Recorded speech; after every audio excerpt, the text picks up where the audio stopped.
તમારું શરીર અને તમારું મગજ સારી રીતે ત્યારે જ કામ કરે છે જ્યારે તમારું પેટ ખાલી હોય છે. આપણે જ્યારે ભૂખ્યા સૂવા જઈએ છીએ ત્યારે બધા વ્યક્તિઓને તેવું લાગે છે તે સૂઈ નહીં શકે, પરંતુ મિત્રો, આપણે સૂઈ શકીએ છીએ. તમે જો રાત્રે ભૂખ્યા સૂવાનું ચાલુ કરી દેશો તો તમારા શરીરની લગભગ અડધી બીમારીઓ ખતમ થઈ જશે. તમારા શરીરમાં જેટલી સ્વાસ્થ્યને લગતી સમસ્યા હોય તે માત્ર 1.5 મહિનામાં જ ચાલી જશે. મેં આ વસ્તુ ઘણા વર્ષથી કરી છે. મેં ઘણા બધા માણસો પણ જોયા છે જે આ વસ્તુ કરીને સ્વસ્થ અને ખુશમય થઈ જાય છે.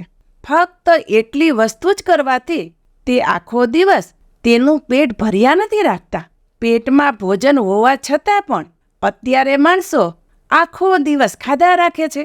ઘણા એવા આશ્રમમાં સવારનું ભોજન સવારે 10 વાગ્યે અને રાત્રિનું ભોજન સાંજે 7 વાગ્યે આપે છે.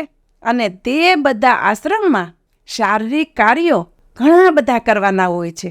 ત્યાં આવવા જવા માટે પગનો જ ઉપયોગ થાય છે. ત્યાં વાહનો હોતા નથી. ઘણા આશ્રમમાં સાયકલ પણ હોય છે. ત્યાં હલનચલન ઉપર વધુ ધ્યાન આપવામાં આવ્યું હોય છે. એટલે આશ્રમોમાં માણસો આખો દિવસ શારીરિક કાર્ય કરતા રહેતા હોય છે. બપોરે 3 થી 3:30 વાગે લગભગ બધા લોકો ભૂખ્યા હોય છે, પરંતુ તે આશ્રમમાં તે ભૂખ્યા રહેવું જીવનનો એક ભાગ બનાવી લે છે. કારણ કે પેટ ખાલી થવું અને ભૂખ લાગવી બંને અલગ અલગ વસ્તુ છે. ભૂખ એટલે તમારી શક્તિનું સ્તર ઘટી રહ્યું છે, પરંતુ પેટ ખાલી થવું સારી વસ્તુ છે. યોગ વિજ્ઞાન અને અત્યારે આધુનિક વિજ્ઞાન પણ સહમત થઈ રહ્યું છે. તમારું શરીર અને તમારું મગજ સૌથી સારી રીતે ત્યારે જ કામ કરે છે જ્યારે તમારું પેટ ખાલી હોય. આપણે હંમેશા એવું કરવાનું છે. આપણે એવો ખોરાક લેવાનો.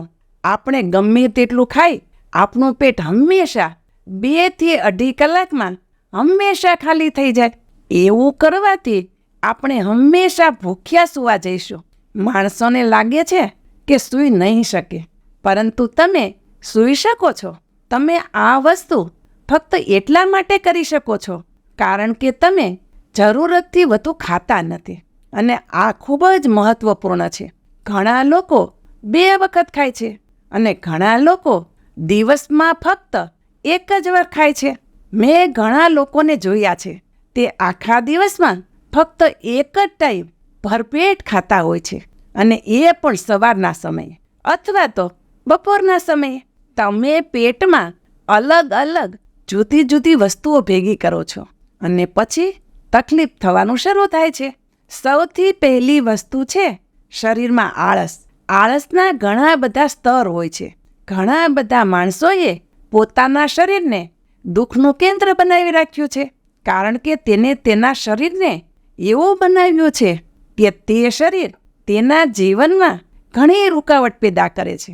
તેને જે પણ કરવું હોય તે વસ્તુ તેનું શરીર તેને કરવા દેતું નથી. તો આના ઘણા ભાગ છે. સૌથી મહત્વનો ભાગ છે માણસોએ જેટલું જમવું જોઈએ તેનાથી વધુ ખોરાક લે છે, ફક્ત એટલા માટે કે તેને બાળપણથી કહેવામાં આવ્યું હોય છે કે તમારે વધુ ખોરાક લેવો જોઈએ, નહીંતર તમે નબળા પડી જશો. પણ એવું નથી. આપણા શરીરને ઠીક રાખવા માટેની એક રીત છે. જો તમારું બેઠાડું જીવન હોય તો તમારે સાવ ઓછો ખોરાક લેવો જોઈએ, અને જો તમારું જીવન વધુ શારીરિક કાર્યથી ભરેલું હોય તો તમારે જરૂરી માત્રામાં ખોરાક લેવો જોઈએ. તમારે એક આદત પાડવી પડશે. અત્યારે લોકોને દર કલાકે ને કલાકે કંઈક ને કંઈક ખાવાની આદત હોય છે.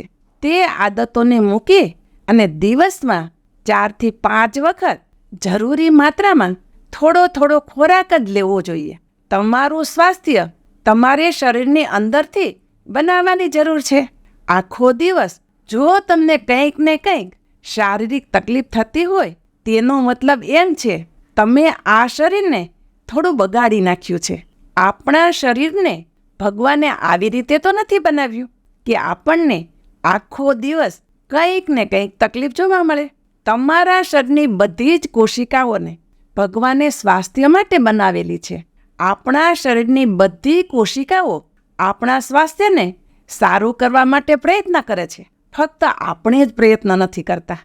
યોગમાં ભોજન કરવાની વચ્ચે ઓછામાં ઓછી 8 કલાકના સમયની સલાહ દેવામાં આવી છે. એક ભોજનથી બીજા ભોજનની વચ્ચે ઓછામાં ઓછો 8 કલાકનો સમય હોવો જરૂરી છે. તમે જો દરરોજ એવું કરશો, એક ભોજનથી બીજા ભોજનની વચ્ચે 8 કલાકનો સમય આપશો, તો તમે જોશો તમારા શરીરની અડધી સ્વાસ્થ્ય સંબંધી સમસ્યાઓ ફક્ત આટલું કરવાથી જ પૂરી થઈ જશે. તમે 1.5 મહિનામાં પરિણામ જોઈ શકશો. તેની સાથે સાથે તમે અમુક એવી વસ્તુઓ પણ કરો જે અત્યારે તમને અઘરી લાગતી હોય. જીવનમાં તમે ધીમે ધીમે યોગની શરૂઆત કરો, અથવા તો સાથે સાથે અમુક ધ્યાનની પ્રક્રિયા શરૂ કરો. 8 કલાકના સમયના અંતરે જમવાનું, સાથે યોગ અને ધ્યાન કરવાથી તમારા શરીરની 90% સમસ્યાઓ ચાલી જશે અને બાકીની 10% જે સમસ્યાઓ રહી જાય તેનો ઉપચાર પણ કરી શકો છો. અત્યારે આપણે જોઈએ છીએ લોકો બધી રીતનો કચરો ખાતા હોય છે. કચરો એટલે કે બધું જંક ફૂડ, અને પછી બીમાર પડે અને ડૉક્ટર પાસે જઈને કહે, મને ઠીક કરી આપો. જીવનમાં આ બધી વસ્તુ આવી રીતે તો કામ નહીં કરી શકે. મિત્રો, મને આશા છે આજનો આ વિડીયો તમને જરૂર પસંદ આવ્યો હશે અને આ વિડીયોમાંથી તમે કંઈક ને કંઈક નવું શીખ્યા હશો. જો વિડીયો તમને સારો લાગ્યો હોય તો વિડીયોને લાઈક અને ચેનલ ઉપર નવા હોય તો ચેનલને સબસ્ક્રાઈબ પણ કરો અને બધા લોકો સાથે શેર કરો. હું શારદાબેન ગોસ્વામી તમને ફરી મળીશ એક નવા જ વિડીયો સાથે.